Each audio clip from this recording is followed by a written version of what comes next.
মেছ কাটা গছত এখিলা পাত এৰি ছিঙি দিলেও দুখিলা এখিলা কিছুমান লেভেলটো মিলাই দুখিলা থাকি যায়। ধৰি লওক এনেকা তলত দুটা আছে এনেকা কিছুমান এটা হ'লেও এনেকে সমান যিটো লেভেলটো মিলাব লাগে তলত এখিলা হ'লেও ৰাখি থৈ দিলে বেছি ভাল হয়। এইটো মেছ কাটা গছৰ ফৰ্মুলা হয়। যাতে পুৰা ইয়াতে বেছি ওখ ৰাখিলেও ভাল নহয়। ইয়াতে পাতটো একদম যিটো কটা দাগৰ পৰা এখিলা পাত ৰাখি থলে হৈ যাব। এনেকৈ কাট ছিঙা হয়। যিটো ইয়াতে জোখ দিব নালাগে, এটা নিৰ্দিষ্ট লেভেল থাকে ইয়াৰে, তাতে ছিঙি গৈ থাকিলে হৈ যায়।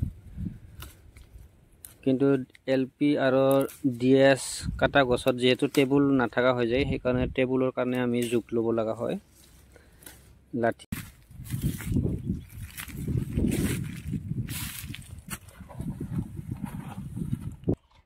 পাতবোৰ সোনকালে ছিঙি নিদিলে বেয়া হৈ যায়, বান্ধি হৈ যায় আৰু কোৱালিটি মেইনটেইন নাথাকে। সেইকাৰণে আমি খুব কোমলীয়া সময়তে আমি পাতবোৰ ছিঙিব লাগে। যিমানে নহওক ফাৰ্ষ্ট টাইম আমাৰ এনেকৈ হয়, সম্পূৰ্ণৰূপে পাতবোৰ নোলোৱাত আমাৰ লেবাৰ মেইনটেইন কৰা অলপ অসুবিধা হয়, কিন্তু উপায় নাই, আমি পাতবোৰ ছিঙিবই লাগিব। যিহেতু পাতবোৰ দীঘল হৈ যায় থাকে আৰু বেয়া হৈ যায় থাকে সোনকালে নিছিঙিলে, সেইকাৰণে আমি ছিঙিব লগা হয় আৰু কোৱালিটি মেইনটেইন কৰি ৰাখিবলগীয়া হয় বাগানখনৰ কাৰণে। মই আপোনালোকক দেখুৱাম কেনেকৈ পাত ছিঙি আছে। আৰু যিহেতু ইয়াতে জোখাৰ কোনো চিষ্টেম নাই, এইটো লেবেলিঙৰ গাছ হয়, সেইকাৰণে জুখিব নালাগে, ডাইৰেক্ট ছিঙিব পৰা যায়। ছিঙিলেও মই এটা ফৰ্মুলা দেখাই আছোঁ আপোনালোকক। Welcome to my channel NK agro. মই আজি আৰম্ভ কৰিছোঁ পাত ছিঙা। যিহেতু এতিয়া আৰম্ভ হৈ গৈছে আমাৰ পাত ছিঙিবলৈ। পাতবোৰ ওলাইছে কিন্তু সম্পূৰ্ণৰূপে ওলাব পৰা নাই। যিখিনি ওলাইছে মই অলপ সেইখিনিকে ছিঙিম, নহ'লে সেই পাতবোৰ বেয়া হৈ যাব। মই পাতবোৰ দেখুৱাই আছোঁ কেনেকুৱা ধৰণৰ হৈ আছে মোৰ বাগানখনত পাত। খুব ধুনীয়াকৈ ওলাইছে কিন্তু পাতলকৈ ওলাইছে প্ৰথমৰ কাৰণে। এতিয়া বৰষুণো কম আছে, গছবোৰ একদম চেহেৰা বেয়া হৈ গৈছে। যিখিনি ওলাইছে মই আপোনালোকক দেখুৱাম। দেখিছে আপোনালোকে পাতবোৰ, যিহেতু এইটো বহুত কোমলীয়া হৈ আছে, এইবিলাক ইয়াতে এতিয়া ছিঙি নিদিলে আমি পিছত পাতবোৰ নাপাম।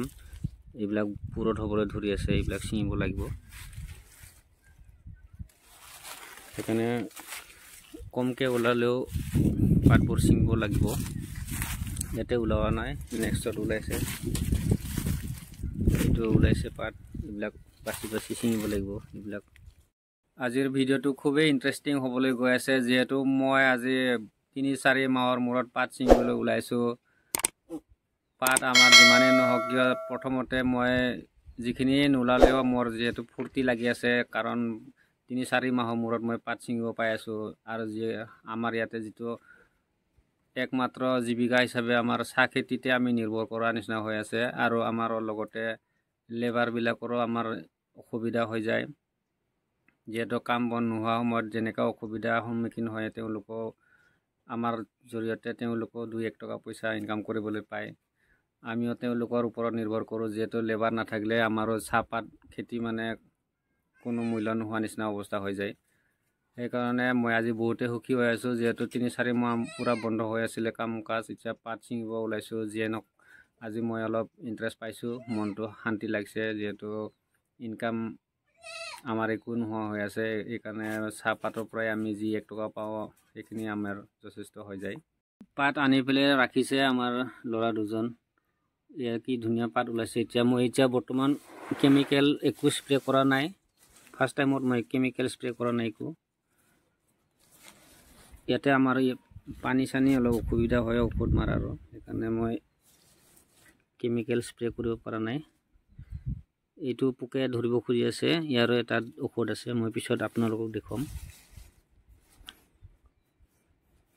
এইটো দীঘল হৈ গৈছিল, এনেকৈ ছিঙি নেপেলালে এইবিলাক দীঘল হৈ গ'লে হয়। এইবিলাক ঠিক সময়মতে ছিঙা হ'ল, এইবিলাক ঠিকে আছে। আজিকালি চাহ খেতিটো বহুতেই কম্পিটিশ্যনৰ যুগ হৈ গ'ল, কাৰণ কোৱালিটি মেইনটেইন কৰিব নোৱাৰিলে পাতৰ ডিমাণ্ড নোহোৱা হৈ যায়। পাতবোৰ যদি কোৱালিটি ঠিকে থাকে তেতিয়া আপোনালোকৰ কাৰণে চবৰে কাৰণে ভাল হয়, পাত চেলিং কৰাৰ ভাল হয়। 2জন মানুহ মই লগাইছোঁ। যিহেতু সদায় কাম কৰে সিহঁতে মই সিহঁতক লগাইছোঁ মই সিহঁতক দেখুৱাম অলপ পিছতে আপোনালোকক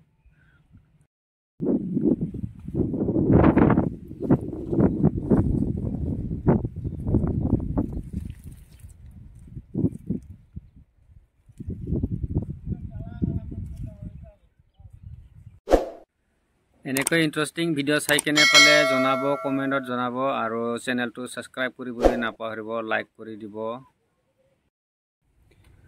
ইয়াতে MS কাটা গছত এখিলা পাত এৰি ছিঙি দিলেও দুখিলা এখিলা কিছুমান লেভেলটো মিলাই দুখিলা থাকি যায় ধৰি লওক এনেকা তলত দুটা আছে এনেকা কিছুমান এটা হলো এনেকা সমান যেটো লেভেলটো মিলাব লাগে তলত এখিলা হলো ৰাখি থৈ দিলে বেছি ভাল হয় এইটো MS কাটা গছৰ ফৰ্মুলা হয় যাতে পুৰা ইয়াতে বেছি উখ ৰাখিলেও ভাল নহয় ইয়াতে পাতটো একদম যেটো কটা ডাগৰ পৰা এখিলা পাত ৰাখি থলে হৈ যাব নেকৈ কাট সিঙা হয় যেটো ইয়াতে যোগ দিব নালাগে এটা নিৰ্দিষ্ট লেভেল থাকে ইয়াৰে তাতে সিঙি গৈ থাকিলে হৈ যায়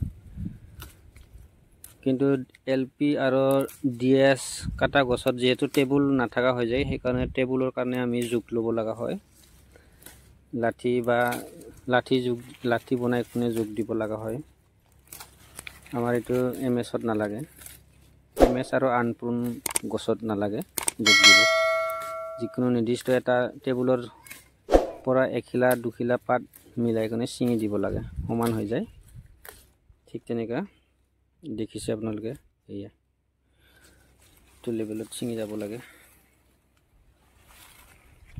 আৰু যদি ইয়াক নিসিঙা হয় বুঢ়া হৈ যাব সিঙিব নৰা হয় বহুত টাইট হ'ব কোৱালিটি নোহোৱা হৈ যাব এটা ঠিকই আছে বৰ্তমান কোৱালিটিতে আছে মানে আজিকালি কোৱালিটিৰ ওপৰত ডিপেন্ড কৰিব লগা হৈ আছে পাত যিমানে নহওক কোৱালিটি লাগে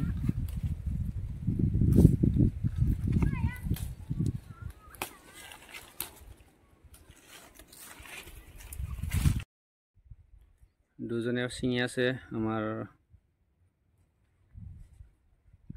বেছি মানুহ নালাগে বৰ্তমান এতিয়া পাতটো কম আছে অলপ পিছতে এটা মেচিনৰ ব্যৱহাৰ কৰি মই ইয়াতে যেটো এতিয়া পাত কম আছে কাৰণে হাতেৰে সিঙিব লগা হৈ আছে মেচিন এক্সপাৰ্ট বনাই দিম এই দুজনক বেছি হ'ব ইয়াতে মেচিন লগত সিঙিব লাগিব সেইকাৰণে মই এইবিলাক লাইনবোৰ কাটি দিয়া হৈছে এতিয়া হাতেৰে সিঙাই আছো কাৰণ সব জায়গাতে পাত ওলোৱা নাই কতবা ওলাইছে কতবা ওলোৱা নাই ভালদৰে ওলাব পৰা নাই হাতেৰে সিঙক এদিনমান এতিয়া মে জুন মানত পাত যেতিয়া ওলাব তেতিয়া মেচিনেৰে সিঙাম ইয়াতে